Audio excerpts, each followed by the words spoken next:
Hi students, मैं Shri RC Sharma, chairman VSI Jaipur, और आज आप लोगों से डिस्कस करने वाला हूँ सीए इंटरमीडिएट जनवरी 26 एग्ज़ाम के लिए जो आपका पेपर है कॉस्ट एंड मैनेजमेंट अकाउंटिंग, इसका ABC analysis and short circuit strategy. ये पेपर नया है इंटरमीडिएट के लिए, क्योंकि कॉस्टिंग पहली बार पढ़ते हो और पहली बार पढ़ते हो तो उसमें फिर दिक्कत आती है। तो हालांकि प्रैक्टिकल सब्जेक्ट है, अच्छा भी लगता है, बहुत सारे बच्चे इसको अच्छे तरीके से कर लेते हैं, लेकिन जो बच्चे पूरा सिलेबस कवर करने की पोजीशन में नहीं हैं तो वो कम से कम कौन कौन से चैप्टर पढ़ें जिससे कि उनका अच्छा स्कोर रहे, यही मैं इस वीडियो में आप लोगों से डिस्कस करने वाला हूं। तो इस वीडियो को पूरा देखें, अपने दोस्तों को शेयर करें, साथ ही वीएसआई का यूट्यूब चैनल सब्सक्राइब करके बेल आइकन दबाएं जिससे इंपॉर्टेंट स्ट्रेटेजी आप लोगों को मिल सके। अभी तक मैं 4 पेपरों का एबीसी दे चुका हूं, जिसमें accounts, auditing, taxation, law, 4 paper हो जा चुका। ये कॉस्टिंग का है और एफएमएसएम बचा हुआ है जिसका कल आप लोगों को मिल जाएगा। इसके बाद फाउंडेशन के देने वाला हूं, फाइनल के जा चुके हैं, तो अपने दोस्तों को भी आप इसको शेयर कर सकते हो। अभी देखो इसके एक्यूरेसी लेवल क्या है, इसके बात करूं मैं तो हर एग्जाम से पहले हम बताते हैं कि एबीसी में कौन कौन से चैप्टर रहेंगे। यानी सितंबर 25 एग्जाम के लिए हमने 1 अगस्त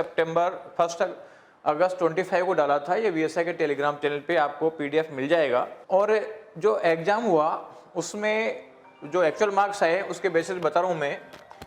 जैसे आपका ए कैटेगरी है तो ए कैटेगरी में हमने बताया थे 69 मार्क्स के क्वेश्चन आएंगे, 81 के आए।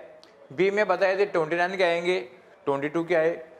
ए और बी में बताया था कि 98 के आएंगे, वास्तव में 103 मार्क्स के क्वेश्चन आ गए। सी कैटेगरी में हमने 20 के बताए थे, 15 मार्क्स के क्वेश्चन आए। तो आप देख सकते हो कि इसका एक्यूरेसी लेवल क्या है, आप इससे बिलीव कर सकते हो। अब कौन से चैप्टर ए कैटेगरी में, कौन से बीएस की बात करूं मैं, तो देखो जो चैप्टर नंबर 9 है जॉब कॉस्टिंग, वो आपका ए कैटेगरी में है, छोटा सा है। चैप्टर 14 है मार्जिनल कॉस्टिंग, वो भी ए कैटेगरी में है। 15 है बजट एंड बजटरी कंट्रोल, वो ए कैटेगरी में। 6 है कॉस्ट शीट, वो ए कैटेगरी में है। एक्टिविटी बेस्ड कॉस्टिंग चैप्टर 5, ये ए कैटेगरी में है। 10 है process and operation costing, A category का है। 2 है मटेरियल कॉस्ट, ये भी ए कैटेगरी का है। और 3 है एम्प्लॉयज बेनिफिट एक्सपेंसेस, ये भी ए कैटेगरी में है। तो 69 मार्क्स के आसपास का वेटेज इनका है। बी कैटेगरी में चैप्टर 7 है कॉस्ट अकाउंटिंग सिस्टम, 5 मार्क्स का वेट है। 11 है joint product and by product, 5 marks का वेट है। 12 है सर्विस कॉस्टिंग, ये 10 मार्क्स का वेट है। और 1 है introduction to cost and management accounting system, ये 9 मार्क्स का वेट है। तो टोटल ये 29 मार्क्स का वेट है। सी कैटेगरी में आपका स्टैंडर्ड कॉस्टिंग है, वे तो अच्छा है, हमेशा आता है, लेकिन प्रॉब्लम आती है बच्चों को, इसलिए सी कैटेगरी में रखा हुआ है। और चौथा है ओवरहेड एब्जॉर्प्शन कॉस्टिंग, ये भी सी कैटेगरी में है। इन दोनों में बच्चों को दिक्कत आती है तो उनको लास्ट में करना चाहिए। और 8वां है यूनिट एंड बैच कॉस्टिंग, ये इसलिए सी कैटेगरी में कि इसमें से कभी कभार क्वेश्चन आता है।